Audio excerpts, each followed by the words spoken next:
Olá, eu sou o Fabiano Pereira e essa é mais uma edição do programa O que diz a Ciência, uma produção da TV USP Piracicaba ligada à Divisão de Comunicação da Escola Superior de Agricultura Luiz de Queiroz. E nessa edição eu tenho mais uma vez o prazer de receber a professora e pesquisadora Margarete Boteon, que é do departamento ligado ao Departamento de Economia, Administração e Sociologia da Exalc e pesquisadora sênior do CPEA. Margarete, eu quero conversar contigo um pouquinho sobre a nova capa, ou a capa da nova edição da revista Hortifruti Brasil, pós-colheita. De onde é que veio a ideia de estudar isso e por que é um tema tão relevante a ponto de estampar a capa da revista? Então, a revista, só contando um pouquinho do nosso trabalho da revista Hortifruti Brasil, é uma revista de economia e negócios voltada aos produtores de frutas e hortaliças. Parece que é um tema extremamente técnico, né? Vai falar de cadeia de frio, a embalagem, A ou B. O que a gente quis trazer com esse conceito pós-colheita é que pós-colheita, discutir sobre pós-colheita hoje tem certos nuances que é muito mais do que a técnica, é muito mais do que você falar de cadeia de frio, de transporte. Hoje a gente tem uma questão moral sobre perdas e desperdício, né? O consumidor desperdiçando, a exigência hoje que se tem de cadeias serem mais enxutas, uma questão ambiental junto, muitos atrelam inclusive desperdício com insegurança alimentar, então vai subindo as camadas, né? E tudo está permeando a questão de pós-colheita, algumas questões que são muito mais europeias, mas que a gente está internalizando para nós, que é custos ocultos, questão de vendas de comercialização de vegetais feios. Então, existe muita coisa que permeia o tema pós-colheita, né? Além da questão técnica. E o que a gente quis trazer é essa ideia mais geral do que está por trás desse conceito de pós-colheita, né?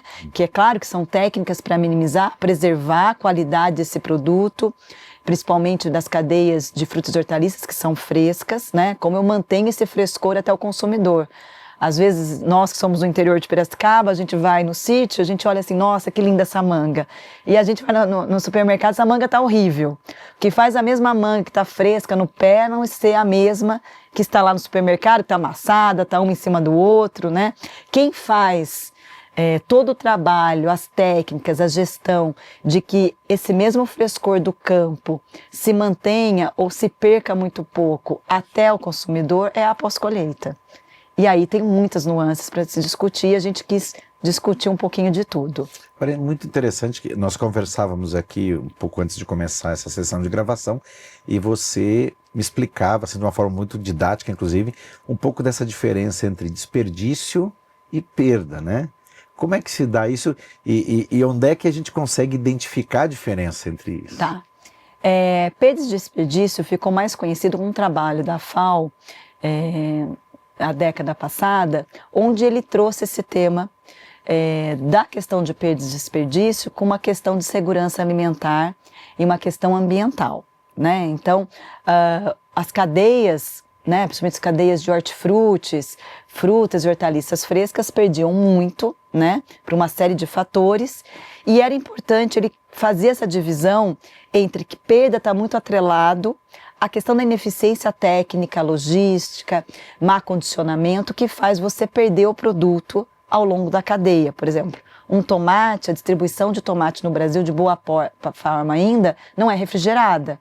Você imagina com o calor que a gente está, distribuir um produto tão perecível como o tomate, em caixas às vezes de madeira, né, sendo distribuída por caminhão com lona pelo Brasil. Então, você tem uma estrutura precária de armazenagem e logística que faz você perder o produto na ponta final. Desperdício é mais na ponta final do consumidor, quer dizer, o má planejamento dele, de ele comprar muito mais do que ele precisa, e isso é muito comum em hortifrutis, né? Nem sempre a gente consome o repolho inteirinho que a gente comprou, a alface, a gente consegue consumir ou a fruta, ou a melancia, né? Essas grandes. Você acaba não comprando tudo, consumindo tudo, desculpa, do que você comprou, então aí chega a desperdício. Ou jogar comida fora, né? A Embrapa tem um estudo muito interessante, e nem foi hortaliça, mas o produto que mais a dona de casa desperdiça é feijão. Arroz e feijão, porque é o que ela mais faz e é o que ela mais joga fora, proporcionalmente. Então o desperdício tem muito mais a ver com uma atitude até moral, né? De você, assim, não se levar em conta do impacto que você tem ao jogar um produto fora. Não é só a sua economia, né? Mas toda a questão de tudo que uma cadeia fez em termos de recursos ambientais, por exemplo, ao final você jogar. Então, foi muito conceitualizado esses dois termos.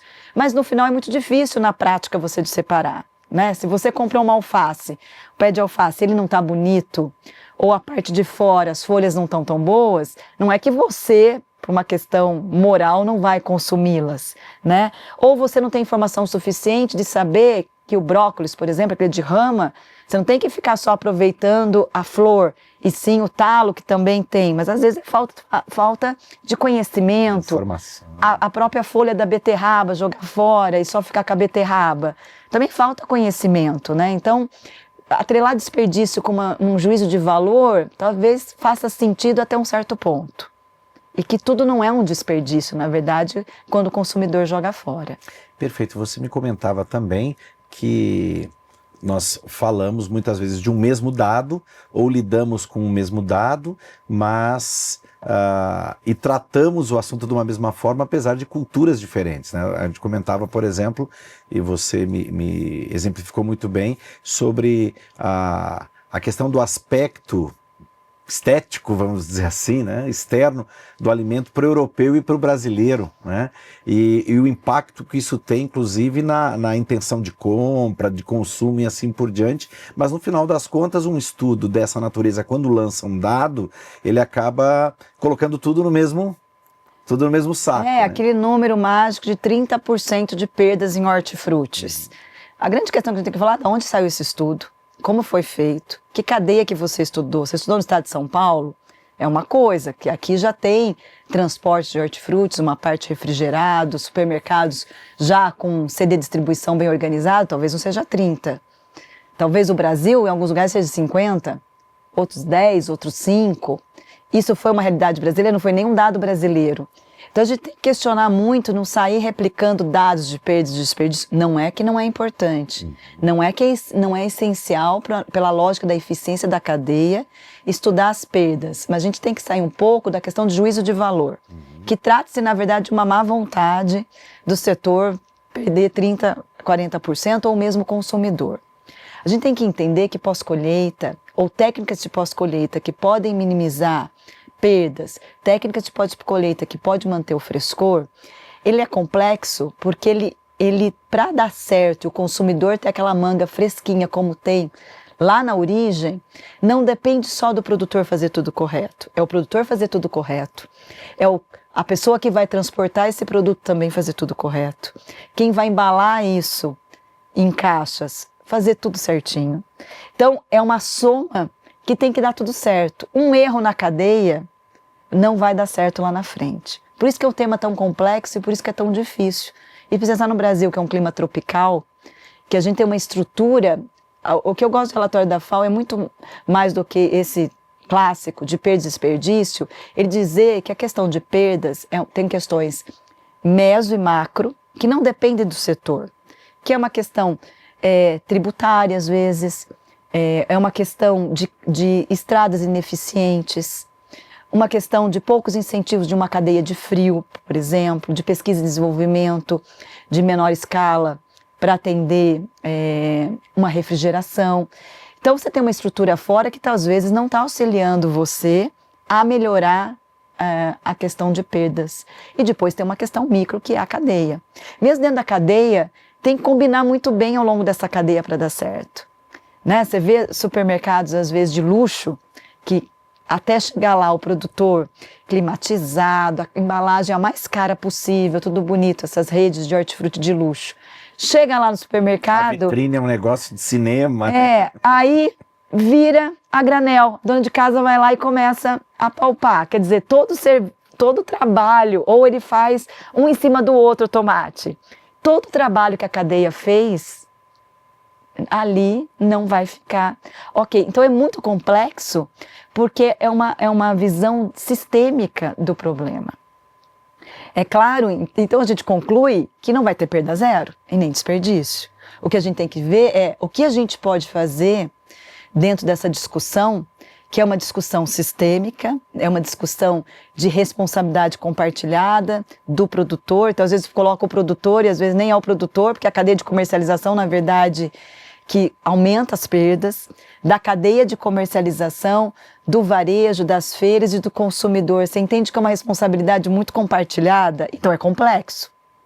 Então, é muito difícil dizer que fazendo uma análise superficial, você vai resolver o problema de perdas.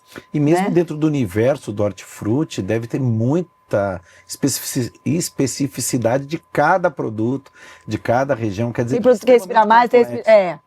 Então a gente tem que partir da complexidade. O que ficou legal entrevistando tanto empresas, a gente entrevistou 3 empresas chaves aí para entender um pouco pós-colheita, uma empresa de tomate, que acho que é um símbolo aí de perdas em hortaliças, uma empresa de maçã que hoje é um exemplo.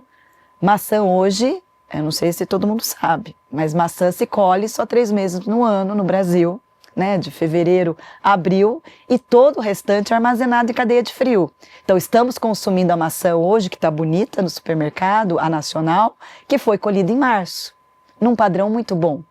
E isso é graças a quê? A pós-colheita, todas as técnicas de pós-colheita. Então maçã é uma cadeia que hoje a gente consegue armazenar 10 meses refrigerados, mandar para mercados da Índia com 55 dias de transporte marítimo por questões tecnológicas. Então a gente quis mostrar o que pode se fazer numa cadeia que ainda tem muitos problemas como o tomate, mas que tem saídas.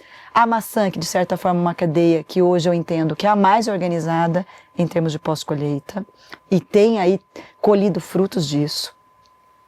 Outro setor que hoje o consumidor não quer mais nem lavar alface, nada, e que tem muito a ver com pós-colheita é os produtos higienizados. Também é pós-colheita.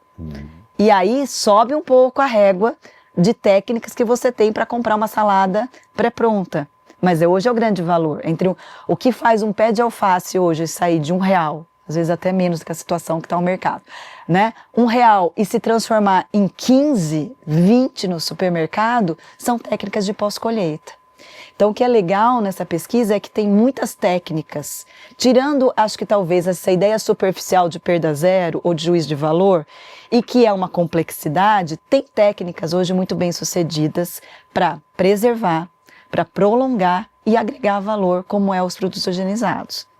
Então, acho que a gente tem ali várias camadas que foi interessante nessa pesquisa para a gente discutir. Perfeito. O programa O que diz a Ciência, hoje conversando com a professora e pesquisadora Margarete Boteon, vai para um rápido intervalo, mas volta já. Não saia daí.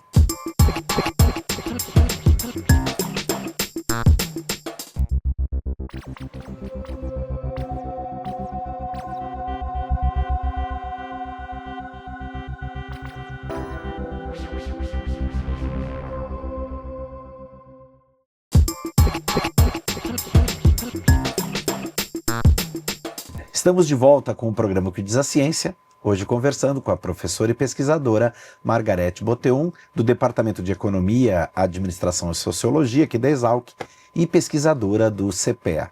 Professora, nós falávamos um pouco sobre essa questão do desenvolvimento, da evolução nos processos, na perspectiva de aumentar a confiabilidade, né, o rendimento e reduzir perdas, desperdício, como for. Mas essa tecnologia, ela é acessível a todo mundo ou só aos grandes produtores? Claro, quando a gente fala, né, o que mantém melhor uma cadeia, vamos falar de frutas e hortaliças, o que é, né, a tecnologia que vai fazer toda a diferença em hortifrutis? Com certeza é a cadeia de frio e refrigeração, não tem a dúvida, né? Então, como técnica, isso está acessível só para um determinado grupo de produtores ou um determinado nível de comercialização. Sim, isso não quer dizer que você não tem técnicas um pouco mais simples que você tem que entender que pode te ajudar. Então, o que o produtor tem que fazer?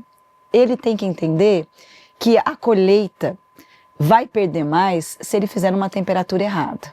Então, refrigerar o máximo possível. Então, ele não tem cadeia de frio.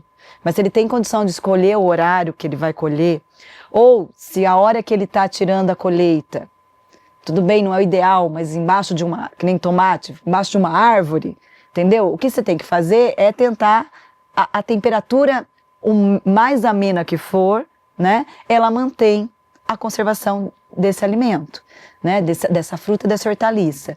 Então, um pouquinho mais de planejamento. Se você colher o que você vai comercializar, aproveitar ali o dia, porque você tem funcionário e tal, né, e aí depois você abarrotar o barracão, o packing com esse produto e depois não tiver escoamento, você já vai perder. Então, planejamento e uma temperatura amena, tudo bem, talvez não seja tecnologia, que é a cadeia de frio, mas já faz muita diferença. Já faz muita diferença.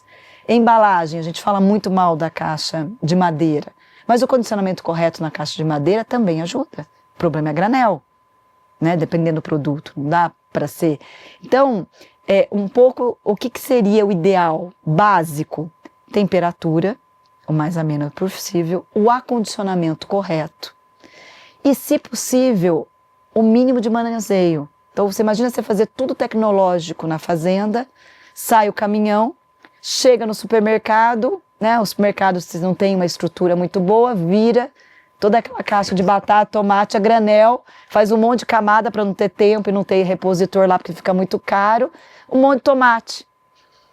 Entendeu? Então, o mínimo manuseio. O ideal seria realmente o produto embalado. O ideal é que depois que sai da fazenda, não se ter tanto manuseio.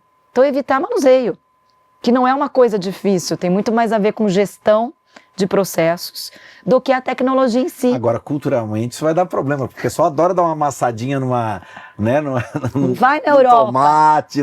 Tenta num supermercado europeu você apalpar uma fruta. Né? Então, a gente tem uma questão aqui muito importante, também cultural, é claro, né? E também há uma questão que a gente às vezes não fala muito de técnica e não fala de mercado, que enquanto existir certas culturas de mercado, as perdas não vão minimizar. A maioria dos produtores pequenos de tomate, ele vende consignado. Vai receber o que ele vender, que o comerciante vender. Cabe ao comerciante vai ter preocupação com perdas? Vai comprar o máximo que tiver e vai pagar o produtor, vai pagar o produtor de uva, vai pagar esses produtores pequenos com o que vender. Que incentivo ele tem para reduzir perdas? Se o sistema é consignado.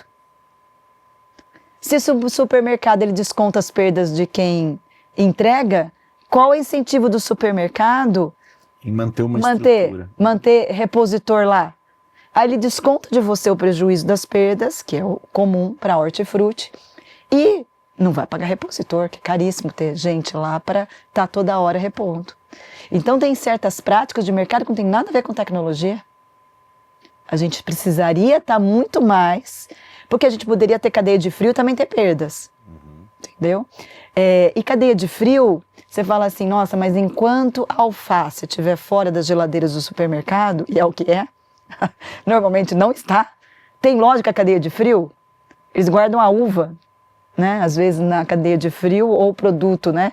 Mais de alto valor agregado e o hortifruti não está lá. Então tem refrigeração no supermercado, mas você não usa para hortifruti. Então tem certas questões de mercado que são incentivos a perdas, entendeu? Que teriam que ser discutidas com mais profundidade, com mais planejamentos, que não tem nada a ver com tecnologia e investimento. Né? Claro que ninguém vai minimizar, a gente pode falar tudo que a gente tem à disposição hoje de tecnologia, mas tem passos aí que a gente pode dar muito importantes. E por que o complexo não é dado esses passos? Com essa visão sistêmica, as cadeias são longas, entre o que você produz, né? A uva é boa parte hoje produzida no Vale de São Francisco para chegar depois de tantos 1000 quilômetros em Piracicaba, né? Ou em São Paulo, está muito longe. E todas as decisões que a gente tomar errado entre a colheita do Vale de São Francisco até chegar no supermercado de São Paulo, vai afetar na qualidade desse produto. Por isso que ele é complexo. E por isso que a nossa discussão, e foi muito legal essa matéria, de dizer que a gente precisaria discutir o básico. Está muito mais calcado no básico, são ações de gestão, são muito mais ações do que tecnologia que poderiam mudar muita coisa. Inclusive, um uma educação melhor do consumidor de aproveitamento, tem várias iniciativas disso, mas muito mais ampla. E não julgá-lo, que é uma questão de moral, que ele está desperdiçando, ou porque ele pode, e isso vai não alimentar tantos famintos. Não, às vezes é falta de informação mesmo de aproveitamento. Ou conscientização, né, de jogar muito no lixo, que não deveria, reaproveitar, né, a melancia enorme, não vai consumir tudo aquilo, mas você comprou, pica metade, congela, um pouco mais de planejamento, né? Alface, cuidado, lavar tudo, que estraga mais rápido, né? Então eu acho que todo esse conhecimento, sem muito investimento em tecnologia, mudaria muita coisa. Só que é complexo, porque é uma soma de responsabilidades que tem que ser compartilhadas. E ainda tem um sistema de comercialização de mercado que facilita muito as perdas. Porque você repassa isso para o produtor, passa para o comerciante. O supermercado tem muito pouco perda econômica de fato, né? A cadeia de maçã é muito legal porque quando você comercializa a maçã, pelas informações que a gente teve na pesquisa, essas indústrias falam assim, você tem 2 dias para reclamar. Depois disso a responsabilidade não é mais minha. Sim, porque é dele mesmo. Mas tem que ser uma cadeia extremamente organizada para você ter uma discussão no supermercado nesse nível. Mas é importante discutir toda a complexidade que é, e que não é uma questão fácil, não é uma questão moral, para simplificar, né? E realmente, esse básico a gente avançaria muito. Mas não é, o produtor desperdiçou por falta de conhecimento, a dona de casa ali porque pode. Você tem uma visão mais sistêmica da cadeia, de tudo que está envolvido, a gente vai ver quanto é complexo. Mas tem ações sim que um consumidor mais bem informado, uma cadeia de comercialização priorizando o manuseio mínimo e o produtor fazendo o básico, a gente avançaria muito. Mesmo com o padrão nosso de comercialização no Brasil de frutas e hortaliças. Perfeito. Agora, olhando a revista, ela ficou bastante completa, né? Uma abordagem ampla, diversa, né? E muito rica. Na conclusão de vocês, a partir daquilo que vocês ouviram, perceberam em cada uma dessas conversas, cada uma dessas entrevistas, se nós pudéssemos elencar quais seriam os pontos mais críticos dentro desse processo hoje no Brasil, falando da realidade brasileira? Eu acho que numa questão macro, que além do setor, é a infraestrutura do Brasil hoje, de estradas, de logística, não tem dúvida, isso afeta perdas, tem como, né?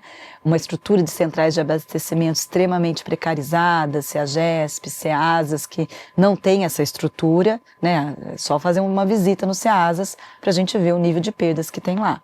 Então, a estrutura logística é um ponto do setor, né, que é do setor, mas também, né, mais macro, como estradas e tal, que não facilitam essa redução de perdas. Tem uma questão que a gente pouco discute, mas é extremamente importante, que é a precificação.